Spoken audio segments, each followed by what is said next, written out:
gente está perdendo a soberania cognitiva. Então, eu faço, mas eu não sei por que eu fiz aquilo. Então, quando você vai fazer isso numa review de vendas, tá, mas por que você acredita que o cliente vai fechar?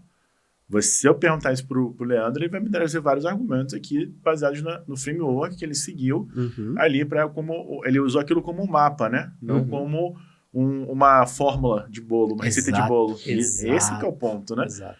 O cara vai falando uma coisa, você levanta uma necessidade, aí você joga a outra, a pessoa traz outra necessidade, etc. Mas nada robótico. Nada robótico. E outra coisa, a inteligência artificial, o lado positivo dela é que você queima a ficha com ela para não queimar com o cliente, porque a guerra da atenção, cada vez menos eu vou... E o roleplay é a mesma coisa. Eu prefiro errar com o meu gestor, com o treinador, do que na frente do cliente. E queimar essas fichas ali, igual você falou também, e inclusive com o ser humano também, é fundamental para que quando você chega com o cliente, você não cometa os mesmos erros, né? E a gente fez um exercício lá na Receita Previsível, que foi colocar para as pessoas, primeiro ela faz o treino com o agente. Aí é bem engraçado que eu botei o agente com a minha voz, inclusive. E aí ele pergunta, né, para a pessoa, e a gente programou a arquitetura dele atrelada a nível de ansiedade das pessoas. Então, ele faz perguntas, por exemplo, você está aqui há quanto tempo? Aí a pessoa fala, 3 semanas. Aí eu falo, olha, não se cobra tanto. O Thiago e ninguém do time está te esperando tal coisa. Ele está te esperando que você faça X, Y, Z. E aí depois ele vai e fala com o humano. Então, existe uma sequência lógica ali que não é nem só uma coisa nem só a outra, né? O robô, ele cumpre um papel legal que muitas vezes a pessoa, às vezes ela vai se sentir menos envergonhada de perguntar algumas coisas pra gente e depois ela ganha mais confiança para falar ali com o ser humano também, né? É bem legal isso. E aí eu acho que assim, quando eu olho para quem são os melhores vendedores que eu vejo que não vão ser substituídos por inteligência artificial, são as pessoas que têm capacidade de diagnosticar, ter ressonância emocional e improvisar. Como é que isso na prática? Quando eu entro num time de vendas e eu entendo ali a estrutura, eu tento entender o seguinte, a pessoa operacional, para mim, é a pessoa que performa bem quando ela segue a rotina. Olha, você tem blocos de horário para ligar, blocos de horário para responder cliente, aquela questão toda que a gente sabe do playbook, do que tem que fazer. Então, a pessoa operacional é muito boa em seguir rotina. A pessoa boa tática, ela pode ser um vendedor, pode ser um gestor ou até um diretor, que é muito operacional, é muito tático. É a pessoa que tem a capacidade de fazer bons hiperlinks. Então, olha, eu falei com um cliente do agro que me disse isso. Será que eu usar essa mesma argumentação com esse cliente, que é uma indústria, vai funcionar ou não? Poxa, o Leandro e o Dani me falaram no treinamento sobre a gente melhorar a implicação. Será que isso... Então, quer dizer, essa pessoa ela consegue hiperlinkar conhecimentos entre si para poder chegar numa conclusão. E o sênior? O sênior é a pessoa que, independente de dar certo ou errado, ela consegue refinar aquilo. Então, o que significa? Ela consegue pegar aquele resultado e filtrar o que é relevante. Algo. Exato. E aplica e direciona para os outros. E o consultivo? O consultor de verdade, acho que assim, um dos termos mais mal usados no mundo é consultoria, mentoria e coach. A gente até falou isso semana passada, né, Lê? Consultor, mentor e coach. Porque o bom consultor, ele tem que saber a hora de que ele ensina a resolver o problema e ensina a inovar. E essa pessoa pode ter feito aquilo, pode ter aprendido a fazer aquilo com uma capacidade de abstração para ensinar aquilo. E aí eu acho que o consultor, uma das coisas que eu acho que eu errei na minha carreira e que eu tive que aprender a fazer é a hora certa de você trazer os pontos negativos e positivos daquela pessoa, daquela empresa. Por quê? Na ânsia de gerar valor, às vezes quando você está dando uma mentoria, você está dando uma consultoria, você quer trazer todos os pontos negativos que estão acontecendo. E será que o outro lado está preparado para tomar aquela pancada de uma vez?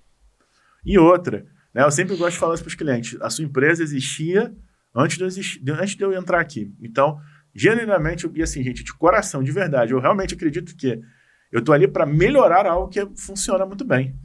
E aquele cara tem 10, 20, 30 anos de mercado. Pô, quem sou eu, Alecrim Dourado, Receita Previsível, que vai vir aqui agora? Tudo que você fazia não presta. Nada que você fazia presta. Não sei como você está aberto. Entendeu? Exato, entendeu? Pô, não, cara, peraí, tem muita coisa que deve funcionar aqui. E às vezes você pode estar achando que tá ruim, mas a gente às vezes está entendendo por uma perspectiva errada, sabe? E o consultor bom, ele tem que entender a hora certa de trazer os pontos positivos e os pontos negativos daquela operação, para que aquilo ali seja realmente positivo. E isso também vale para o líder, porque o líder também tem que ter esse papel de consultor.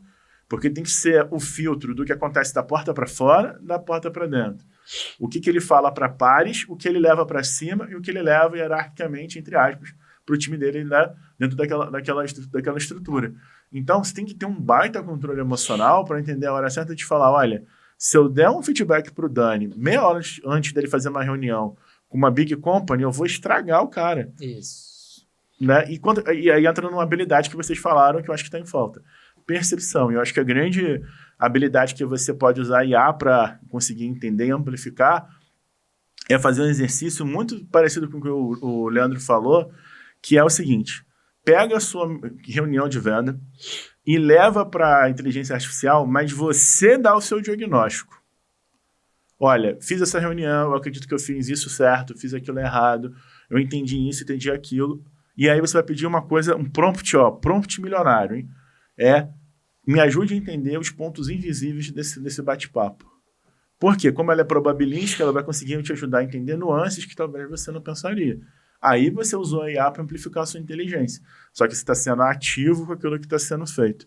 E eu acho que aqui entra o grande paradigma. Porque é muito bom eu falar que eu vou repetir. E agora eu não quero mais repetir porque agora tem uma automação que faz isso por mim. E aí eu acho que aqui entra o grande dilema do mercado. O gap do júnior para o sênior vai ser muito grande por isso. Se eu não repito porque a IA faz por mim e eu não tenho capacidade de ser ativo com a IA, eu não vou aprender com aquele contexto ali, né? Então, se eu não olho pro erro, né?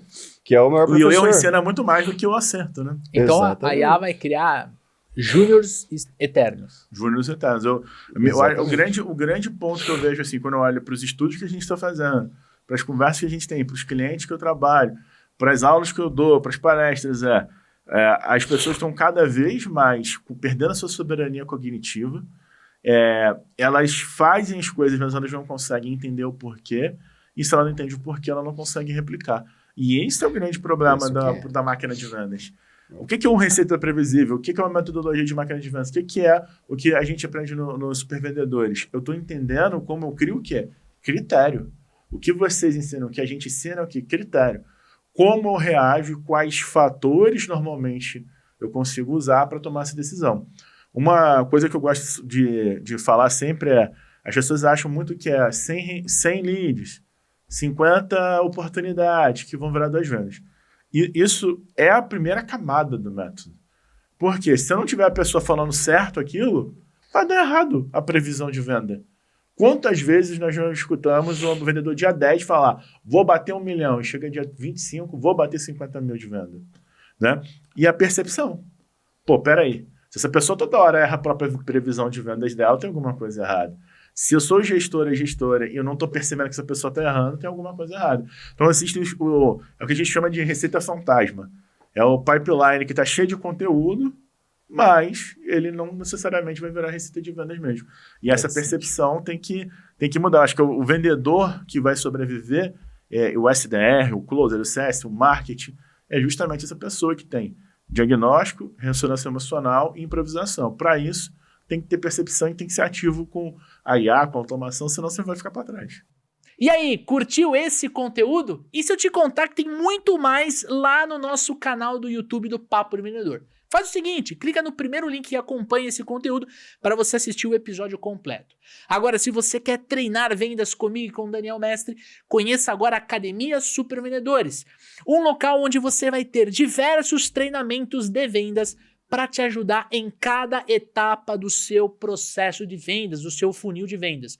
Um treinamento que tem tudo disponível e, além disso, você vai estar comigo e com o Dani uma vez por mês, online e ao vivo, para a gente poder coordenar, para a gente poder te entregar mais conteúdo de valor e te ajudar a treinar vendas de forma muito profissional. Tamo junto? Clica no segundo link para você conhecer a Academia Super Vendedores.